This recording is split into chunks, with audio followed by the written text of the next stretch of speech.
Queridos, vamos à palavra de Deus?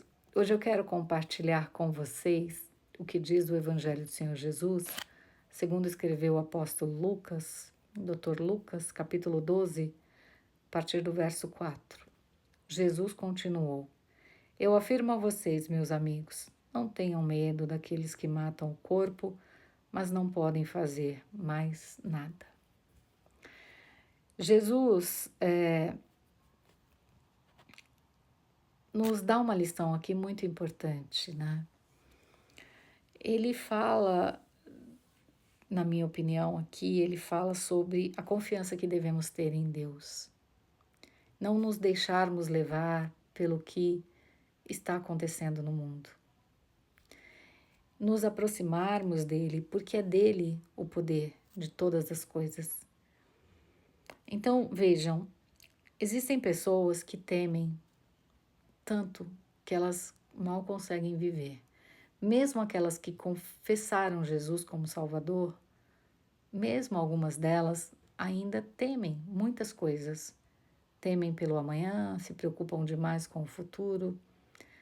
Muitas têm medo da morte, muitas têm medo da solidão, muitas têm medo de não conseguirem pagar suas dívidas, de passarem necessidades. As pessoas têm medo e esse medo tem levado as pessoas à ansiedade, à depressão. E aqui o Senhor Jesus diz: não tenham medo daqueles que podem matar o corpo. Aqui é uma linguagem, eu entendo, um pouco figurativa, né? Mas até aquela pessoa que faz uma ameaça para a outra, né? Olha, eu vou acabar com a sua vida. O que Jesus diz aqui é: ela pode até acabar com o seu corpo, mas a vida me pertence. Depois que o corpo morre, o que se faz? Eles não podem fazer mais nada, mas eu não. Além de eu poder permitir que o corpo seja destruído, eu, o Senhor, posso mandar a alma para o inferno. Então, veja como isso é forte, não é? O próprio Senhor dizendo. Então, ele disse: tenham medo de Deus. Ou seja, não vivam como nécios, como malucos, como quem não, sabe, não tem o que perder. Quantas vezes a gente não ouve as pessoas dizerem: eu não tenho nada a perder, sem nenhum temor a Deus. A gente, quando eu falo do amor de Deus aqui, gente, o meu objetivo é levar esperança. Eu posso não ser a pessoa com o maior conhecimento teológico, né? Mas as coisas que eu falo aqui, eu falo com o interesse de que vocês se aproximem de Cristo e que Deus fale com cada um de vocês de uma maneira muito íntima e individual, porque na verdade Ele conhece cada um de vocês. Então, a palavra de morte, ela está presente o tempo todo, né? Você sai de casa, existem pessoas profetizando morte, palavras negativas, xingamentos. Então, eu reservo um pouquinho do meu dia aqui para falar do amor para vocês, do amor.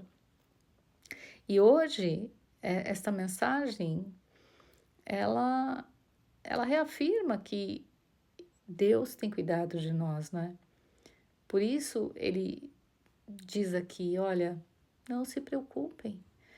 Eu imagino que ele queira nos dizer: eu sei, a vida de vocês não é fácil, eu sei tudo que acontece aí, apesar desse texto ter sido escrito há tantos mil anos, mas eu ainda sou o mesmo. E da mesma forma que eu sei que os passarinhos são vendidos por algumas moedinhas, e eu não esqueço de nenhum deles, eu também sei quantos fios de cabelo há na cabeça de cada um de vocês. Eu sei que alguns não têm cabelos, outros têm cabelos até demais. Eu sei tudo. Então, por que temer o que vocês veem, o que vocês ouvem, as ameaças que vocês recebem? Temam a mim. Temam a mim. Então, quando Jesus nos diz isso, ele está nos dizendo, olha, é do meu lado que vocês devem ficar. É do meu lado. Porque eu não vim para julgar o mundo, eu vim para salvar o mundo. O meu desejo não é a morte, o meu desejo não é a escuridão. Não, meu desejo não é que vocês parem, acabem parando lá no inferno, não. Meu desejo é a salvação. Então vivam em paz, como Jesus nos ensinou na oração do Pai Nosso. Um dia de cada vez. Ontem eu lia os comentários e eu vi um comentário quando eu falei sobre o diabo não querer que nós tenhamos uma família, querer destruir os nossos sonhos. Em uma mensagem, eu recebi um comentário de um rapaz, J. Cristiano, se não me engano, que foi bem pertinente, achei muito legal a participação, viu, Cristiano? Muito obrigada. E ele fala, olha, o ser maligno, o diabo, ele não existe.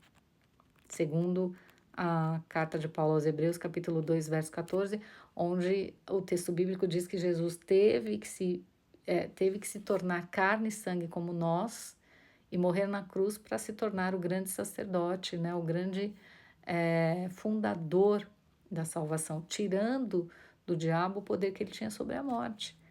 O texto diz, ele fez isso para destruir o diabo. Então, o Cristiano me diz, olha, ele já foi destruído, o diabo hoje é o ego humano.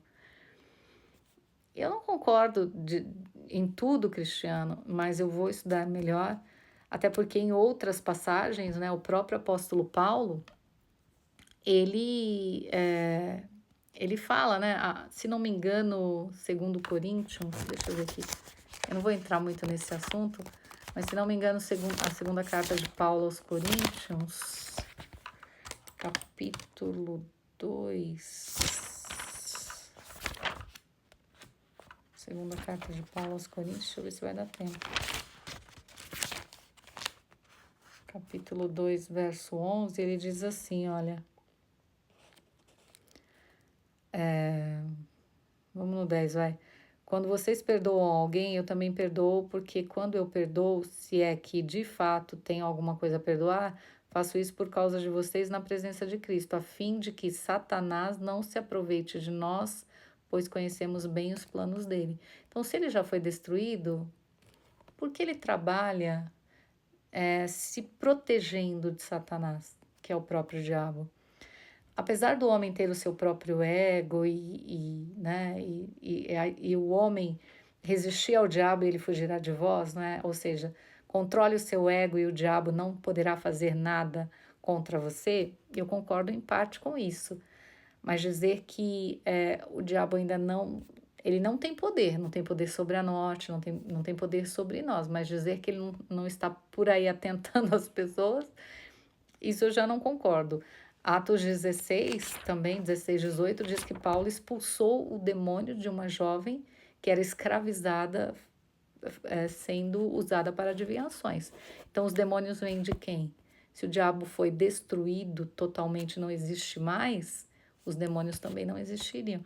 Isso depois da morte de Cristo na cruz e depois da ressurreição. Estamos falando já das cartas de Paulo. Então, eu não sei, mas eu sei de uma coisa, ele nos ama, sabe quantos fios de cabelo tem na nossa cabeça e quer que estejamos sempre com ele. Então, que nós prestemos atenção em tudo que nos envolve e que temamos ao Senhor. Obrigada, viu, Cristiano? Deus abençoe cada um de vocês.